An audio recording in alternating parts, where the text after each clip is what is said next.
السلام علیکم، دس از Jio politics with Aneela Shahzad. بہت ہی ایک انٹرسٹنگ نیوز ہے.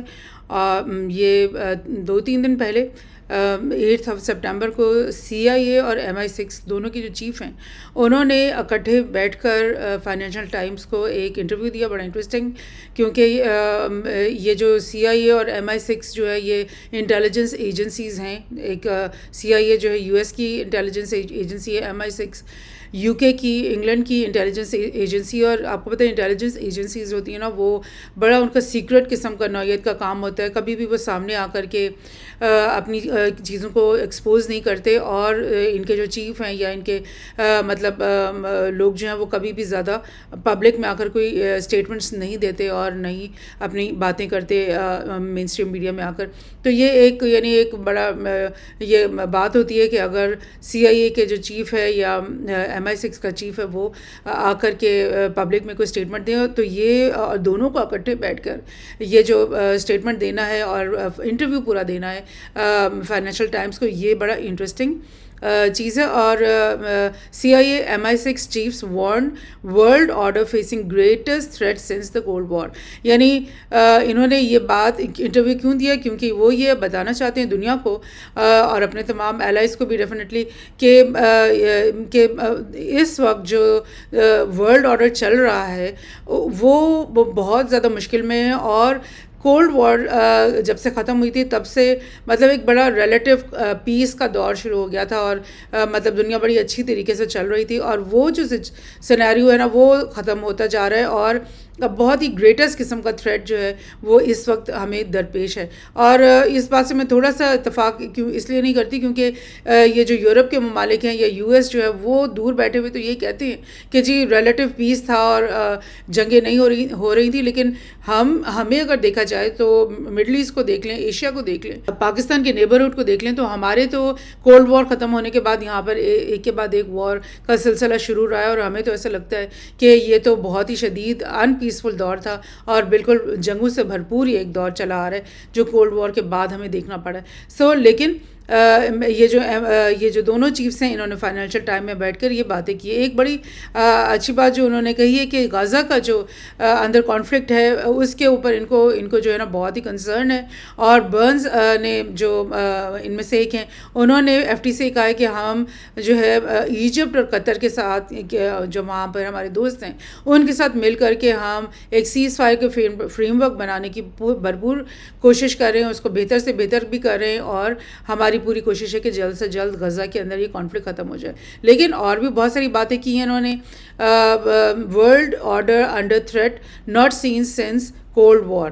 یہ اس طرف جو رچرڈ مور ہیں یہ MI6 کے ہیڈ ہیں، اور اس طرف جو ولیم برنز بیٹھے ہوئے ہیں یہ CIA کے چیف ہیں. اور ان دونوں نے اکٹھے بیٹھ کر کیا باتیں کی ہیں؟ انہوں نے کہا کہ both countries stand together in resisting an assertive Russia and Putin's war of aggression in Ukraine. یعنی یہ کہہ رہے ہیں کہ جو پوٹن نے وار کی شروع کر رکھی یوکرین کے اندر اس کے خلاف ہم دونوں مل کر کے، یعنی یہ دنیا کی سب سے بڑی آپ سمجھ لیں انٹیلیجنس ایجنسیز میں ان کا شمار ہوتا ہے. اور یہ دونوں مل کر کے یہ بات کہہ رہے ہیں کہ ہم دونوں اکٹھے ہیں یوکرین کے فرنٹ میں. اور ڈیفینیٹلی سب سے زیادہ جو ملٹری اور ڈپلومیٹک سپورٹ سب سے زیادہ یوکرین کو اور زیلنسکی کو حاصل ہے وہ انہی دو کنٹریز کے طرف سے حاصل ہے، US اور UK. انہوں نے یہ کہا ہے کہ وہ they are working together to disrupt the reckless campaign of sabotage across Europe by Russia. اور یہ کس قسم کی سیبوٹاج ہے وہ بھی آگے دیکھتے ہیں. اور غزہ اسرائیل وار کو ایسکیلیٹ کرنے کے لیے وہ کام کر رہے ہیں، اور اسلامک اسٹیٹ جو IS ہے اس کو کاؤنٹر ٹیررزم اس کے خلاف دنیا بھر میں ڈفرینٹ جگہوں پر وہ اکٹھے مل کر کے کر رہے ہیں. اور انہوں نے کیا کہا ہے کہ دیر از نو question that the international world order, the balanced system that had led to relative peace and stability and delivered rising living standards, opportunities and prosperity is under threat in a way we haven't seen since the Cold War. یعنی cold war جب ختم ہوئی ہے تو Soviet union کے ٹکڑے ٹکڑے ہو گئے تھے، اور مطلب دنیا جو ہے وہ ایک پولر ورلڈ بن گیا تھا، اور جس میں US جو ہے وہ واحد سپر پاور بن کر کے ابھرا تھا. اور اسی واحد سپر پاور اسٹیٹس کی وجہ سے دنیا بھر میں بہت تیزی سے گلوبلائزیشن جو ہے وہ بڑھ گئی، اور گلوبلائزیشن میں یہ ہوا کہ پوری دنیا کو ایک ہی یعنی سپلائی چین میں پرو دینا، ایک ہی قسم کی پروجیکٹس کے اندر بہت سارے ملک جو ہیں ان کا انوالو ہو جانا، اور لائک مطلب جو ٹریڈ میں بیریئرس تھے وہ بھی ختم ہو جانے، بہت ساری ایسی باتیں ہوئیں، اور ٹیکنالوجی کی گروتھ اتنی تیزی سے ہوئی کہ اس دور کا نام مطلب اس کو ہم گلوبلائزیشن کا دور کہتے ہیں. لیکن اب اس گلوبلائزیشن کے دور کو ایک یعنی کہ پرابلم فیسڈ ہے. وہ اس لیے فیسڈ ہے کہ چائنا کے اندر ایک سپر پاور سٹیٹس آتا چلا جا رہا ہے. رشیا جو ہے وہ اپنے آپ کو ایک ملٹری پاور کے حیثیت سے پوری دنیا میں منوانا شروع ہو گیا دوبارہ سے. مڈل ایسٹ میں ایک بہت زیادہ امپاورمنٹ، سیلف امپاورمنٹ کی فیلنگ آ گئی ہے، کیونکہ یہ وہ کنٹریز ہیں جن کے پاس دنیا کا سب سے زیادہ سرمایہ ہے، بہت ساری ویپنس ان کے پاس اکٹھی ہوئی ہوئی ہیں. سو وہاں پر بھی ایک بیلنس آف پاور میں مسئلہ پیدا ہو گیا. تو وہ جو گلوبلائزیشن تھی وہ اس کو ایک مطلب دھکا لگا، کیونکہ جب ٹرمپ کو ایسا لگا کہ یار یہ سب لوگ تو میرے سے بھی آگے نکل رہے ہیں ٹیکنالوجی میں اور ملٹری پاور میں اور ہر چیز کے اندر، تو اس نے چائنا کے ساتھ ٹریڈ وار شروع کر دی، اور وہاں پر گلوبلائزیشن جو ایز سچ جو تھی اس کو مطلب ایک طرح سے اس کے راستوں میں بہت ساری رکاوٹیں آ گئی. سو یہ بات انہوں نے کہی ہے کہ یہ جو دور تھا جو کولڈ وار کے بعد ایک بڑا اچھا ورلڈ آرڈر چل رہا تھا اور ایک بڑا اچھا بیلنس سسٹم چل رہا تھا، وہ اب جو ہے وہ خطرے میں پڑ گیا، اور اب جو بیلنس ختم ہو گیا. اور جب بیلنس ٹوٹے گا، ختم ہوگا، تو پھر ظاہر دوبارہ سے لوگ جو ہیں وہ جنگیں کر کے اپنی پاور کو ایزرٹ کرنے کی کوشش کریں گے. یہ بڑی ایک ڈیفیکلٹ سی سچویشن ہو جائے گی اگر ایسا ہوا. One of the unprecedented array of threat faced by both the countries is Russian invasion in February 2022. اگر رشیا کی جو انویژن ہے وہ اتنا ہی بڑا فیکٹر ہے جس سے پورا ورلڈ آرڈر خراب ہو رہا ہے، جس سے پوری گلوبلائزیشن ختم ہو رہی ہے، جس سے جو سارا بیلنس سسٹم ختم ہو رہا ہے، تو پھر آپ تھوڑا سا کمپرومائز کر لو. آپ بولو کہ ٹھیک ہے یوکرین سے ہمارا کیا لینا دینا، وہ اس کو ہم نیٹو میں نہیں انٹر کرتے، اس کو ہم یورپین یونین میں نہیں انٹر کریں. آپ تو اپنی فوجیں باہر نکالو، اور آپ یوکرین کو ایز اے بفر زون ہم بنا لیتے ہیں جس میں نہ رشین فوجی اندر آئیں گے، نہ یورپ کی طرف سے کوئی انٹرفیرنس ہوگی، نہ نیٹو کی طرف سے ہوگی. تو پھر کیوں نہیں یہ والا ہی ورلڈ آرڈر جو ہے وہ آگے تک لے کے چل سکتے ہیں. کیونکہ میں آپ کو ریمائنڈ کرواؤں، پہلے بھی میں آپ کو بتاتی رہی ہوں کہ چائنا اور رشیا کی یہ پالیسی نہیں ہے کہ ورلڈ آرڈر کو ختم کیا جائے، بلکہ وہ چاہتے ہیں کہ جو ورلڈ آرڈر یونائٹڈ نیشنز کے انڈر چل رہا ہے، جس میں بہت سارے ادارے IMF ہے، ورلڈ بینک ہے، ہم انہی کے ساتھ کام کریں، ان کے اندر ہم کریکشنز کروائیں، ان کے اندر جو ہمارے خلاف چالیں چلی جا رہی ہیں ان کو بس ہم ٹھیک کروا کر اور سسٹم کو یہی رہنے دیں. تو یہ چیز ہو سکتی ہے. لیکن یہ لوگ یہ بات نہیں کہتے کہ ہم جو ہے اس طرح سے ڈکٹیٹ کرنے کی کوشش کرتے ہیں ورلڈ آرڈر کو. بہرحال انہوں نے کہا کہ پوٹن از اے بلی. He is going to continue to saber rattle from time to time. Saber rattle means کہ وہ اپنی ویپنس کا، اپنی طاقت کا مظاہرہ کرتا رہے گا وقتاً فوقتاً، کیونکہ وہ ایک بلی ہے. اور آپ یہ کہہ رہے ہو کہ نیٹو ایک بلی نہیں ہے، آپ یہ کہہ رہے ہو کہ زیلنسکی ایک بلی نہیں ہے، اور پوٹن صرف ایک بلی ہے. So this is the way they will portray the world for their communities. ظاہر ہے ان کے لوگ، یورپ کے لوگ اور US کے لوگ تو ان کی ہی بات کو صحیح تسلیم کریں گے. اور انہوں نے بولا beyond Ukraine we continue to work together to disrupt the reckless campaign of sabotage across Europe being waged by Russian intelligence and its cynical use of technology to spread lies and disinformation designed to drive wedges between us. یعنی Europe کے اندر Russia جو ہے وہ اپنی technology استعمال کر کے ایسی ڈس انفارمیشن وار ایک اس نے شروع کر رکھی ہے جس کی وجہ سے ہمارے ملکوں کے بیچ میں، ہمارے لوگوں کے بیچ میں ویجز یعنی دراڑیں پڑ رہی ہیں، اور یونٹی جو یورپ کی ہے وہ ختم ہو رہی ہے. تو یعنی بہت زیادہ آپ دیکھ رہے ہو نا کہ پروٹیسٹ ڈفرینٹ وجوہات سے یورپ میں اب آپ کو زیادہ دکھائی دیتے ہیں. اور جو UK کو ہی آپ لے لیں، اس نے یورپین یونین سے وہ آؤٹ ہو گیا، وہ مطلب بریگزٹ ہو گیا. اور یعنی یہ سب کچھ کیا جو بھی کچھ یورپ کے اندر ہوتا ہے وہ ان کی اپنی عوام کی سوچ سے نہیں ہو رہا، بلکہ کیا رشیا اپنی ڈس انفارمیشن کیمپین کر کے لوگوں کو یہ اکسا رہا ہے. یہ بات کہی ہے ان دونوں CIA اور MI6 کے چیفز نے.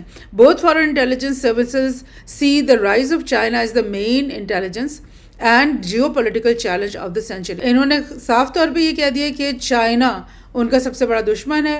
اس کی جو انٹیلیجنس ہے اور جیو پولیٹیکل نوعیت پہ اور انٹیلیجنس کی نوعیت پہ سب سے بڑا ہمارے لیے اس سینچری کا سب سے بڑا چیلنج ہے. اور دیٹ مینس کہ وہ اس کو اپنا دشمن گردانتے ہیں صاف طور پہ. یہ انٹرویو انہوں نے فائنینشیل ٹائمز کو دیا تھا اور اس میں انہوں نے اور بھی کچھ باتیں کہیں. انہوں نے بولے intelligence partnership helps the U S and U K stay ahead in an uncertain world. یعنی دنیا میں انسرٹنٹی بہت زیادہ پھیل رہی ہے اور اس انسرٹن ورلڈ کے اندر غیر یقینی اس ماحول اور کیفیت کے اندر یو ایس اور یو کے جو ہے وہ ان کی پارٹنرشپ جو ہے وہ ایسی ہے جو وہ دونوں کو جو ہے نا وہ ایک اپر ایج دیتی ہے دنیا کے اندر. سو اس قسم کی انہوں نے باتیں بہت ساری کی. انہوں نے کہا کہ 1947 میں CIA بنا تھا سب سے پہلے, تب سے اب تک اس سے پہلے برٹش کی جو انٹیلیجنس ایجنسی جس کا نام پہلے SIS تھا وہ تو World War I سے پہلے بن گئی تھی. اور یہ دونوں کا شروع سے ہی تب سے اتنا قدیم دوستی اور اپنی الائنس جو ہے وہ چلی آ رہی ہے اور اس الائنس نے واقعی دنیا میں بہت کام کیے ہیں. اور ایک کوورٹ ایکشن جو چھپ کر وہ انٹیلیجنس کرتے ہیں اس میں وہ بہت دنیا کے جو ممالک ہیں ان کے اندر وہ سیبوٹاج کی کرتے ہیں, ان کی رجیمز ٹاپل کرواتے ہیں, ان کے اندر ٹارگیٹڈ اسیسنیشنز کرواتے ہیں. یہ بہت کام یعنی ان دونوں انٹیلیجنس نے مل کر کے کیا. First world war, second world war اور کولڈ وار, ان تمام ایراز میں ان دونوں نے کولیبوریٹ کیا ایک دوسرے کے ساتھ.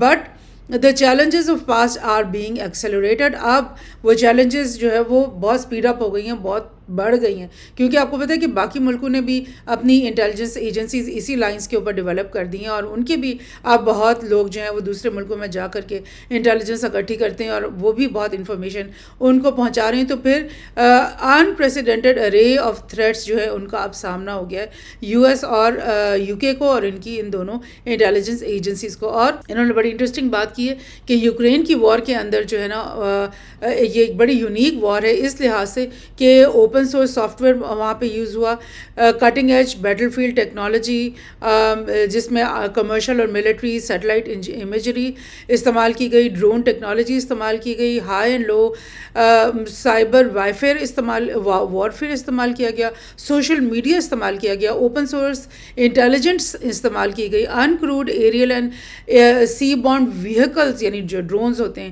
وہ استعمال کیے گئے, انفارمیشن آپریشنز اس میں کیری آؤٹ ہوئے اور ہیومن اور سگنل انٹیلیجنس بھی یہاں پر استعمال ہوئی. تو یہ انکریڈیبل پیس اور اسکیل پہ یہ ٹیکنالوجیز کا استعمال یعنی یوکرین کے فرنٹ کو ان دونوں ایجنسیز نے یا ان دونوں ممالک نے ایک ایسا لیبورٹری بنا دی ہے جس میں انہوں نے تمام اپنے نئے جو ٹیکنیکس ہیں اور ٹیکنالوجیز ہیں ان کو استعمال کر کے یعنی چیک کر لیا. سو دیٹ مینس کہ یوکرین کے فرنٹ میں ڈیفینیٹلی وہ یہ تو نہیں کہہ سکے کہ ہمیں کوئی جیت ہوئی ہے یا ہمیں کوئی مطلب سکسیس ملی ہے, لیکن یہ بات انہوں نے ضرور کہہ دی ہے کہ اس کو ہم نے شاید ایک لیب کے طور پہ یوز کیا اور اس میں تمام جو ٹیکنالوجیز کو ہم نے پریکٹس کر لی ہے, لے ڈاؤن کر لیا اور استعمال کر کے دیکھ لیا ہے. اور جو آگے چل کر کے وہ 5th جنریشن اور 6th جنریشن وارفیئر کرنے کی پریکٹس انہوں نے کر لی ہے جس کو وہ دوسرے ملکوں میں اور گلوبل نوعیت پہ اگر وہ کوئی وار کرنا چاہ رہے ہوں گے ان دا فیوچر, گاڈ فاربیڈ. سو یہ باتیں انہوں نے کہی ہیں. بڑی انٹرسٹنگ ایک اور بات ہے کہ انہوں نے بولا کہ آرٹیفیشل انٹیلیجنس جو ہے اور جنریٹو آرٹیفیشل انٹیلیجنس کو انہوں نے استعمال کرنا شروع کر دیا اور اپنی ایجنسیز کے اندر اس کو ٹیکنالوجی کو لے کر آ گئے ہیں. اور we are training artificial intelligence to help protect and red team our own operations to ensure we can still stay secret. یعنی کہ artificial intelligence کی ہیلپ سے ہماری جو کام ہو رہے ہیں وہ اس سے پہلے اب ایسے ہو رہا تھا کہ دوسری جو انٹیلیجنس ایجنسیز ہیں وہ جلدی سے ٹریک کر لیتی تھی کہ یو ایس اور یو کے کی انٹیلیجنس ایجنسی ان کے ممالک میں کیا کر رہی ہیں, تو اس کو مزید سیکریٹو بنانے کے لیے, مزید پروٹیکٹ کرنے کے لیے کہ کسی کو پتہ نہ چلے, اس کے لیے ہم اب AI کا استعمال کریں گے. And our partnership is built on our work together across technologies analysis and clandestine operations overseas. یہ کلینڈسٹائن آپریشنز کیا ہوتے ہیں؟ یہ وہی سیکریٹو آپریشنز ہوتے ہیں جس میں ان کے سیکرٹ ایجنٹس جو ہے وہ دنیا کے ہر ملک میں جاتے ہیں اور وہ ان کے انسٹیٹیوٹس میں، ان کی آرمی میں، ان کے ڈفرینٹ جگہوں پر جو ہے وہ گھس جاتے ہیں اور مطلب ایکٹنگ لائک کہ وہ ان کے اپنے ہی لوگ ہیں. تو وہ وہاں سے انفارمیشنز کلیکٹ کرتے ہیں اور پھر ان کو پہنچاتے ہیں اور نازک انفارمیشن ان کو ملتی ہے اور پھر انہی ایجنٹس کے تھرو وہ ٹارگیٹڈ اساسینیشنز بھی کروا دیتے ہیں، انہی کے تھرو وہ ٹیرر کے بلڈ اپ بھی کروا دیتے ہیں ان ملکوں میں اور رجیم چینج آپریشنز بھی ان کے دوسرے ملکوں میں کرتے ہیں. تو یہ ہوتی ہیں کلینڈسٹائن آپریشنز، اور اس قسم کی آپریشنز یہ دنیا میں مطلب کئی دہائیوں سے ان کے کرتے ہی چلے جا رہے ہیں. کوئی ایسا ملک نہیں ہے جس میں آپ کو اس کی تاریخ نہیں ملے گی. تو کیا یہ مطلب ایک مورلی بیٹر اسٹینڈ پوائنٹ ہے جس کی بات وہ اوپن میں آ کر انٹرنیشنل میڈیا میں آ کر کر رہے ہیں؟ بڑی عجیب سی بات ہے کہ آپ ایسا بولو کہ ہماری کلینڈسٹائن آپریشن دنیا بھر میں اوورسیز میں ہو رہے ہیں اور اس کو ہم نے اور اسٹرانگ کرنا ہے. تو ڈپلومیسی کے تو یہ بالکل اگینسٹ ہے، ایتھکس کے تو یہ بالکل اگینسٹ ہے. اور یہ کام انہوں نے اتنا زیادہ کیا ہے دنیا میں کہ دنیا بھر کی جو اور ہر ملک کی انٹیلیجنس ایجنسیز ہیں انہوں نے بھی انہی کی لائنز پر اپنے کام شروع کر دیے، بیکاز ان کو اپنی سروائیول کے لیے کرنا پڑا. اور اگر لیڈرز ہیں دنیا کے، ورلڈ آرڈر کے لیڈرز ہیں، اگر یہ ایک بہتر مورلز اور ایتھکس سیٹ کرتے ہیں تو باقی دنیا کے ممالک بھی جو ہے نا وہ اسی ٹرینڈ کو فالو کرتے شاید. لیکن یہ لوگ تو اوپنلی کہہ رہے ہیں کہ جو ہم کرتے رہے ہیں اور وہ ہم اس کو مزید اسٹرینگتھن کریں گے اپنی اے آئی کو اس کے اندر ڈال کر کے. سو دس از واٹس ہیپننگ. بہت امپورٹنٹ ہے اس کے اوپر نظر رکھنا، بیکاز یہ اگر دنیا کی سب سے بڑی انٹیلیجنس ایجنسیز کے چیفز ہیں تو یہ وہی لوگ ہیں جو ورلڈ آرڈر کو چلاتے ہیں اور اس کو فیشن کرتے ہیں، اس کو ڈیزائن کرتے ہیں. اور یہ وہ دور اب آ گیا ہے کہ انہی کی ان تمام حرکتوں کی وجہ سے اس ورلڈ آرڈر کو جو ہے نا وہ ناقابل برداشت ہو گیا دنیا کی اقوام کے لیے. اور دنیا کی اقوام جو ہے نا اس ورلڈ آرڈر کو تھوڑا چینج کرنے کی کوشش کر رہی ہیں اور نئے طریقے سے سیٹنگ کرنے کی بارے میں یہ سوچ رہی ہیں.